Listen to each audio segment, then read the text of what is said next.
Welcome back. All right, we are going to talk about the St. Louis Blues today as I continue down this road, looking at quarter centuries the teams have had. And for St. Louis, we can call it a success, can't we? So in the regular season power rankings I did for that quarter century, they were 11th. The playoff power rankings, 12th. So a little more success in the regular season, but Blues fans aren't going to care. They got that Stanley Cup in 2019. Finally, after waiting more than 50 years for that first Stanley Cup, they get it.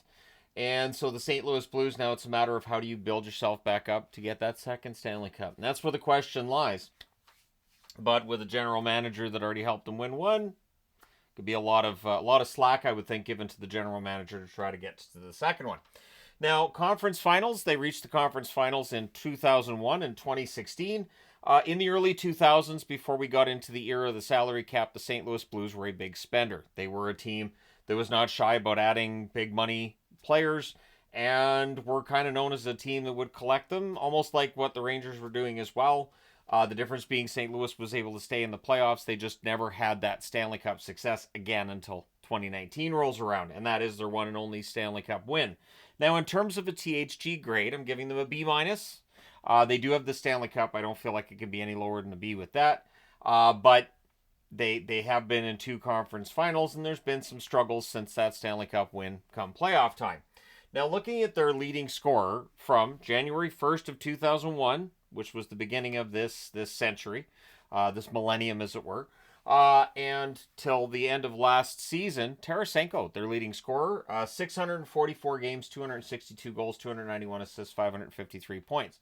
And Vlad Tarasenko, looking back to, 2016, that I thought, this guy's got all the skills to end up winning a Rocket Richard trophy. I was kind of surprised he didn't, but Tarasenko, a very good goal scorer in his own right. Steen, 765 games, 195 goals, 301 assists for 496 points. Perron, 673 games, 196 goals, 269 assists for 465 points. David Backes, 727 games, 206 goals, 254 assists, 460 points. Alex Pietrangelo, 758 games, 109 goals, 341 assists, 450 points. Keith Tkachuk, 543 games played, 208 goals, 219 assists for 427 points. Braden Shen, 507 games played, 151 goals, 236 assists, 387 points. Jaden Schwartz, so what's interesting is Jaden Schwartz on the board for the last two teams have done in this playlist. 560 games, 154 goals, 231 assists for 385 points. Patrick Berglund, 694 games, 168 goals, 154 assists, 322 points. And Robert Thomas, currently, of course, still with the team. Young player, 396 games played, 86 goals, 229 assists, 315 points. Thomas, an excellent young player for this St. Louis team. Now we get into the goaltending, and the top four goaltenders, again by wins. Jake Allen leads the way, and now with what's happened this season, Binnington's passed Allen on this list, but I did not include this season's numbers. Jake Allen, a record of 148, 94, and 26, and 913 save percentage. Jordan Binnington, 145, 94 as well, and 31 record, 908 save percentage. Brian Elliott, a record of 104, 46, and 16, 925 save percentage. Elliott had that one fantastic season, of course. And Jaro Halak, 83, 47, and 19 record, 916 save percentage. St. Louis has had some very good goaltenders over their history. Binnington, of course, now the all-time winningest goaltender in St. Louis history. Jake Allen would have got there, but he ended up being moved. So, yeah, Binnington, star goaltender for the St. Louis Blues, playing, of course, for Canada at Four Nations. We'll see if he ends up playing for Canada at the Olympics. That will definitely generate a response. At any rate, the coaches list is a long list. Joel Quenneville was the coach of this team early on in the 2000s. Mike Kitchen took over as coach. Andy Murray had some time behind the bench. Davis Payne had time behind the bench. And then they decided to bring in a veteran coach in Ken Hitchcock. Hitchcock, it's interesting because, I don't know, it just never seemed to really, it never looked right to me, Hitchcock behind the bench for the Blues. When Hitchcock was back behind the bench for Dallas, that looked right to me. Him behind the bench for St. Louis, just, I don't know. You guys can let me know your thoughts, but always looked weird to me. Mike Yeo, Craig Berube, who of course takes over the team and they win the Stanley Cup in 2019, a season where they had been at the bottom of the standings. Yes, they were at the bottom of the standings. And here we are 6 years later, and that is the conversation all the time. You can't judge a team by where they are in December. Remember the Blues in 2019. We all remember the Blues in 2019.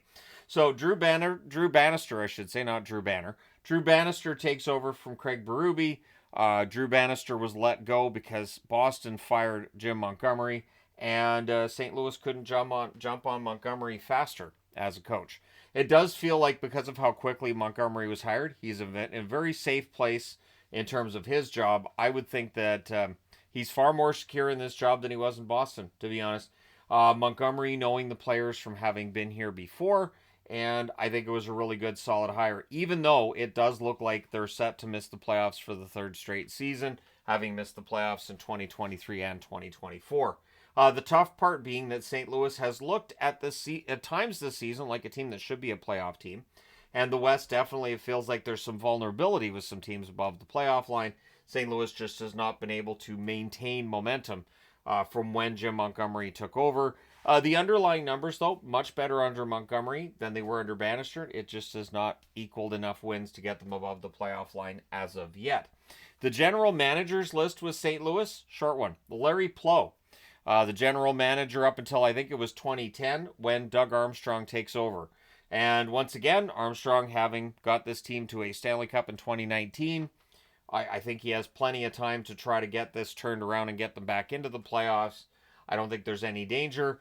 That being said, there are times where teams lose patience with the general manager or coach that catches us off guard. I don't think that's going to happen in St. Louis. But the question I have with St. Louis is, do they really need a full rebuild, or is this going to be a retool, or what are they going to do? I think retool makes a lot of sense. Rebuild probably doesn't, but you guys can let me know your thoughts. And then we get into the captain's list. Oh, this is a captain's list. Chris Pronger, Hall of Famer. Controversial figure. I will grant you that as well. Al McInnes, one of the hardest slap shots I've ever seen. Would have been interesting to see how much harder that shot might have been with some of the sticks the guys are using now. You got to think that would add at least a couple of miles an hour to that shot, which was already kind of an ankle breaker as it was.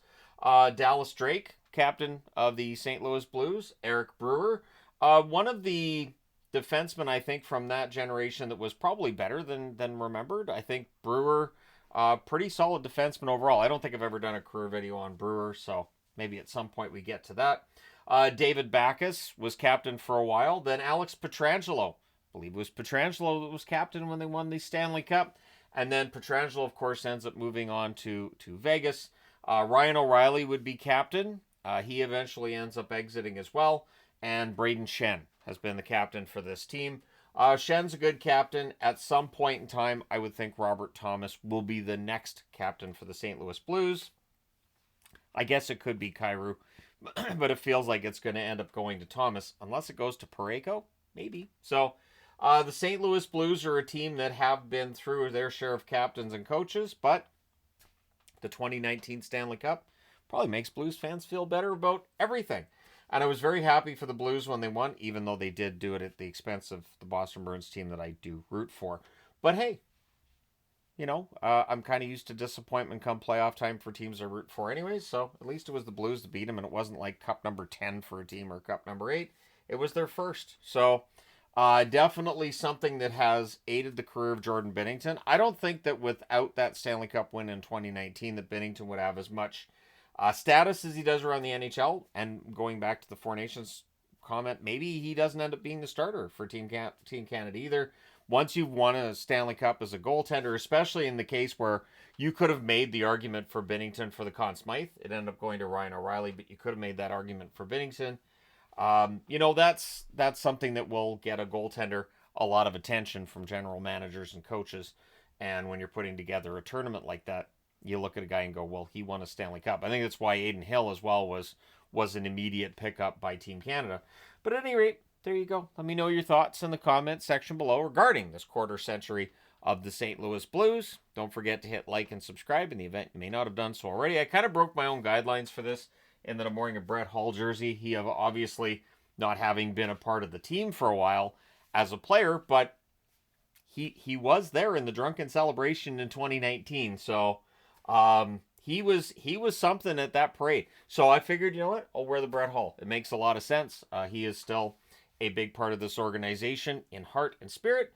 And let me know your thoughts in the comment section below. As always, hit like and subscribe if you haven't already done so. Thank you guys so much for watching. I'm almost halfway through these videos, and I am pre-recording these. I think that if I get these all done, hopefully before Saturday, I don't know if I'm going to get them all done before Saturday, but get as many of them done as I can so I don't have that many left to do when the NHL schedule resumes, and suddenly my time is going to be a lot more challenging to find. But thank you guys for your support. Greatly appreciated. I will talk to you again soon.